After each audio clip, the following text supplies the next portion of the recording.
যদি কারো কোশ্চেন টোশ্চেন থাকে সবার সাথে ছবি তুলবো, সবার সাথে ভিডিও করবো ইনশাআল্লাহ। ঠিক আছে, অসংখ্য একটু সময় দেন, শৃঙ্খলা টাইপের কাজটা হবে। ভিডিও করেন তাহলে তো মাথার কিছু লাগবে। আচ্ছা, আমি কথা বলি নাকি? এটা হচ্ছে যে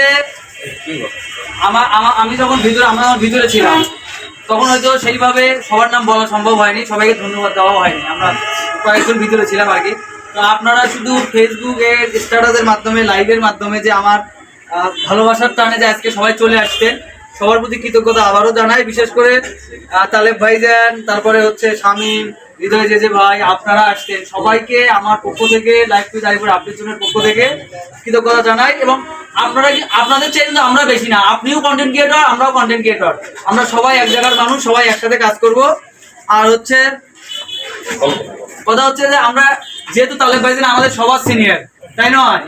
আপনারা সবাই কন্টেন্ট ক্রিয়েটর, সবাই ভিডিও নিবে, তাহলে ভাইজান আপনি কিছু বলেন। ভিডিও মুভিও পছন্দ ছিল না, বলেন, একটু বলবে ভাই, আমরা সবাই শুনি। আচ্ছা যাই, সবচেয়ে বড় যেটা কথা হচ্ছে যে সিনিয়রিটি বলতে কোনো কিছু নাই এখানে। বিভিন্ন জনের কাজের অভিজ্ঞতা বিভিন্ন রকম, তাই না? এখন আমার অভিজ্ঞতা একরকম, রঞ্জুর অভিজ্ঞতা ভিন্ন, শামীমের অভিজ্ঞতা ভিন্ন, আর সবার তো আর এক এক ক্যাটাগরির কন্টেন্টও হয় না। যেমন এর ব্লগ টাইপের, আমি ফানি কন্টেন্ট করি, বা কেউ আবার ফুড ব্লগিং করেন। তো এইখানে সবচেয়ে বড় ব্যাপার হচ্ছে যে মানে পরিশ্রম, সফলভাবে পরিশ্রমটা করি আমরা।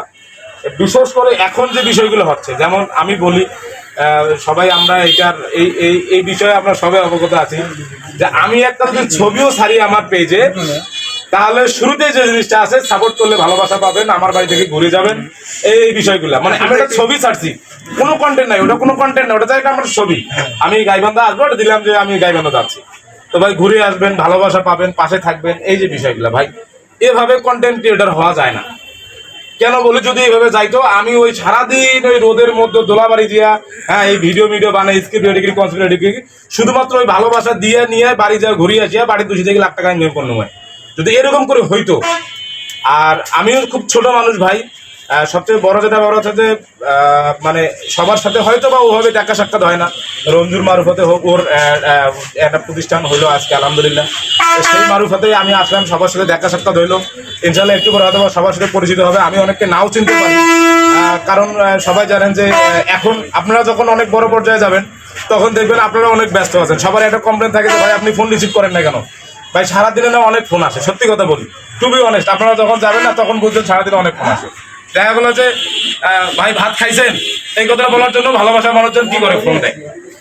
এখন আমরা তো অনেক সময়, আমি বিশেষ করে এখন নাটক নিয়ে আছি, আমি মিডিয়াতে কাজ করতেছি, এখন একটা কন্টেন্ট করতে গেলেও দেখা গেলো যে আমার কনসেন্ট্রেশনটা শুধু ওখানে থাকে।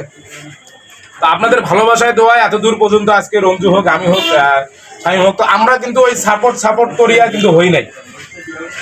আমার মনে আছে আমি পেজ খোলার কোনোদিন, নেভার এভার আমি কোনোদিন আমার কাউকে আমার পেজটা ফলো করবেন, ফেসবুক থেকে ইনভাইট তো যায় নাকি, ইনভাইট তো করা যায়, ইনভাইট করা যায় না, আমি কোনোদিন কাউকে ইনভাইটও করি না আমার পেজটা ফলো করার জন্য। কারণ হচ্ছে যে আপনার কন্টেন্ট দেখে যারা আপনাকে ফলো করবে, ওটা হচ্ছে আপনার রিয়েল ফলোয়ার, ওটা রিয়েল ফলোয়ার। কারণ আপনার ভিডিও দেখে ভালো লাগছে বিধায় হচ্ছে উনি আপনাকে ফলো করছে, যাতে আপনার নেক্সট ভিডিওগুলো উনি মিস না করে, এটা হচ্ছে বাস্তবতা। এখন ফলো টু ফলো, ভাই আপনি ব্লগিং করেন, আমার ব্লগিং ভালো লাগে না, আমি জোর করে ফলো করে কি করবেন? আমি তো আপনার কন্টেন্ট দেখবো না। আর অযথা ওই পেজটার ইনঅথেন্টিকেশন এঙ্গেজমেন্টটা ফেসবুকের কাছে ওইটা মারা খাইলো। কারণ হচ্ছে যে ফেসবুক অলওয়েজ চায় আপনি একদম লিগ্যাল ওয়েতে অথেন্টিক ভাবে অডিয়েন্স নিয়ে এসে আপনার ভিডিওগুলো ভাইরাল। আমাদের ম্যাক্সিমাম সময় এখন অনেকে প্রচুর পরিশ্রম করতেছে, মনিটাইজেশন হচ্ছে না। এটার প্রধান কারণ একটাই, সেটা হচ্ছে কি, ওই আরেকজনের ফোন নিয়ে ভাই আমার ভিডিওটা একটু দেখো, একটু সার্চ দিয়া কমেন্ট করতেছে, আমাকে ফলো করো, হ্যান করো, ত্যান করো। তা আবার ফেসবুকের আবার ওই অ্যালগরিদমটা বলাও যায় না, কখন যে কাকে দিবে সেটাও বলা মুশকিল, কোন ভিডিও হুটায় ভাইরাল হয়েছে সেটাও বলা মুশকিল। এখন ব্যাপার যেটা হচ্ছে ভাই, সর্বোপরি একটা কথা, সেটা হচ্ছে খুব ছোট মানুষ, আমরাও চেষ্টা করতেছি, এখন পর্যন্ত অত বড় কন্টেন্ট হতে পারি নাই, এখনো চেষ্টার মধ্যে আছি, শিখানোর মধ্যে, আমরাও ওই এখনো লার্নিং অবস্থাতেই আছি। এখন আপনারা যারা ছোট বড় যাই হোক না কোনো, মানে প্রপার ওয়েতে পরিশ্রমটা করা লাগবে, এটা হচ্ছে মূল কথা। মানে আপনি পরিশ্রম করতেছেন ঠিক আছে, তা আপনি দেখা গেলো যে এমন ল্যাঙ্গুয়েজ ইউজ করছেন বা এমন ভাষা ইউজ করছেন বা এমন কন্টেন্ট তৈরি করছেন, ফেসবুকের কাছে সেটা ফ্ল্যাগ ইস্যু, মানে ওদের কমিউনিটি জিনিসটা আপনারা বুঝতেছেন না, বুঝে ভিডিওটা আপলোড দিচ্ছেন। তো এই পরিশ্রমটা করতেছেন কিন্তু সঠিক ওয়েতে না, তাদের সঠিক ওয়েতে ওটা পরিশ্রম করেন, ইনশাল্লাহ অনেক দূর আপনারাও যাবেন। আমাদের জন্য দোয়া করবেন, আপনাদের জন্য শুভকামনা, আপনাদের জন্য দোয়া ভালোবাসা রইল। আর হচ্ছে যে কাজ করেন ভাই, মানে একদিন ভিডিও দিয়েছেন 7 দিন নাই, আর একটা দেবো না দেবো ঠিক নাই, এটা আমি এখন খুব করতেছি। এর আগে হয়তো আমার হইতো না, আমি এর আগে প্রতিদিন ট্রাই করতাম, আমি তো তখন লং ভিডিও দিতাম, প্রতিদিন ট্রাই করতাম একটা ভিডিও। সারাদিন আমাদের মাঠে যাইতো, সারাদিন আমার দোলাবাড়িতে কি ভাববো কি করবো না করবো, আবার বাসায় এসে এডিটিং এর ব্যাপার থাকে। এখন তো রিলের যুগ বেড়াইছে, মানে জাস্ট কইলে হয়ে যায়। তো আপডেটের সাথে মানে এখন অডিয়েন্সও এরকম হয়ে গেছে, 3 মিনিট ভিডিও দেখার ধৈর্য নাই অনেকেরই। ঠিক আছে, তো যাই হোক কাজ করেন ভাই, সঠিক হইতে কাজ করেন, ইনশাআল্লাহ অনেক দূর যাবেন। দোয়া ভালোবাসা শুভকামনা সবার জন্য থাকবে, ছোট মানুষ হিসেবে মোর জন্য দোয়া করবেন। আর ক্যারি অন, ইনশাআল্লাহ আল্লাহ আপনাদের অবশ্যই সহায় হবে, পরিশ্রম করেন।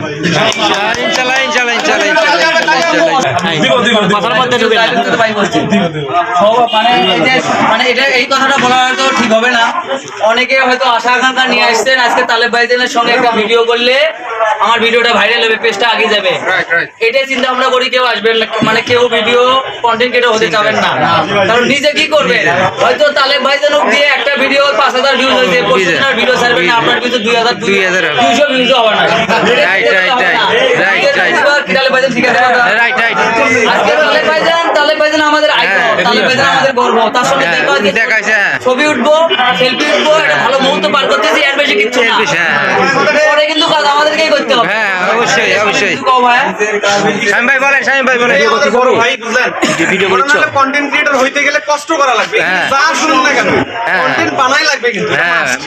তো মানে প্রত্যেকদিন যাতে কন্টেন্ট, প্রত্যেকদিন আপনাদের শিডিউল সেই অনুযায়ী যাতে কন্টেন্টটা যায়, এটা হচ্ছে যে আর নিজের ক্রিয়েটিভিটি যেটা আছে সেটা অবশ্যই দেখা, মানে সেইটা নিয়েই থাকা লাগবে। এখন দেখলেন যে তালেব ভাই হচ্ছে কমেডি ভিডিও বানায়, ভাইয়ের মধ্যে ওই যোগ্যতাটা আছে। এখন এই ভাইয়ের ভিডিও হচ্ছে মিলিয়ন গেল, আপনি এটা দেখে যদি আপনিও কমেডি ভিডিও বানানো শুরু করেন, আপনার মধ্যে কিন্তু ওই ক্রিয়েটিভিটিটা নাই, নাও থাকতে পারে আপনার মধ্যে হয়তো অন্য কিছু আছে। আচ্ছা যাই হোক, এটা থেকে সিরিয়াস কথা না, আপনার ক্রিয়েটিভিটি সেটা নিয়ে কাজ করেন, ইনশাআল্লাহ ভালো কিছু না। দেখা গেল ফেসবুক আপনাকে জোর করে না যে আপনি জোর করে এইটা করেন, বা ফেসবুকে এরকম কোনো রুলস নাই যে এই কাজটা করলে ভিডিওটা ভিউ হবে। ফেসবুকের রুল হচ্ছে যে কন্টেন্টই করেন না কেন সেটা কোয়ালিটিফুল হওয়া, কোয়ালিটি মানে এই নয় যে ভিডিও এইচডি কোয়ালিটির হতে হবে বা এরকম, এইটা না। কোয়ালিটি মিন্স অনেক কিছু নির্ভর করে, এখানে সাউন্ড কোয়ালিটি থাকে, আপনার ক্রিয়েটিভিটি থাকে, আপনার গল্পের চিন্তা ভাবনা থাকে। যেমন এই শামীম কি করে, ব্লগিং করে, আমি কি করি, ফানি কন্টেন্ট তৈরি করি, রঞ্জু গীত গায় বা ও ব্লগিং করে। তো ব্যাপার হচ্ছে যে ওর একটা প্যাটার্ন, এর একটা প্যাটার্ন, আমার একটা প্যাটার্ন। আপনি আমার প্যাটার্নটা কেন করবেন? আপনার মধ্যে যেটা আছে আপনি সেটা করবেন। কারণ এই ভাইয়েরটা যখন ফলো করবেন তখন কিন্তু বোরিং লাগবে, কয়েকদিন পর দেখা যাচ্ছে যে তাহলে ভাই মজা করতে পারছেন। এই আমার মতো ঘোরাঘুরি, আমার ঘুরতে হেভি লাগে, মানে জার্নি করতে ভালো লাগে, ঘুরলে কোনো প্যারা নেই। অতএব আপনার মধ্যে যেটা সেটাই, হ্যাঁ এটাই। আর ছোট করে একটা চ্যানেল গল্প কম, সব জায়গাতে যেটা যায় ওই গল্পটা আমি কম, গল্প বলতে এটা মোর একদম মানে পার্সোনাল লাইফ থেকে কথা। সেটা হচ্ছে যে প্রথম দিকের ঘটনা, যখন তালেব ভাইজানের 1-1.5 ফলোয়ার মেবি এরকম, তখন তো নাম আমার নামই ছিল, আব্দুল মোতালেব হিসেবে ছিল। তো এটা করতে করতে দেন তালেব দা জিনিয়াস ছিল, মানে আমার কন্টেন্টটা ক্যাটাগরিটা ছিল এরকম যে একটু স্মার্ট কোয়ালিটির কন্টেন্ট করে তাহলে কেমন হয়।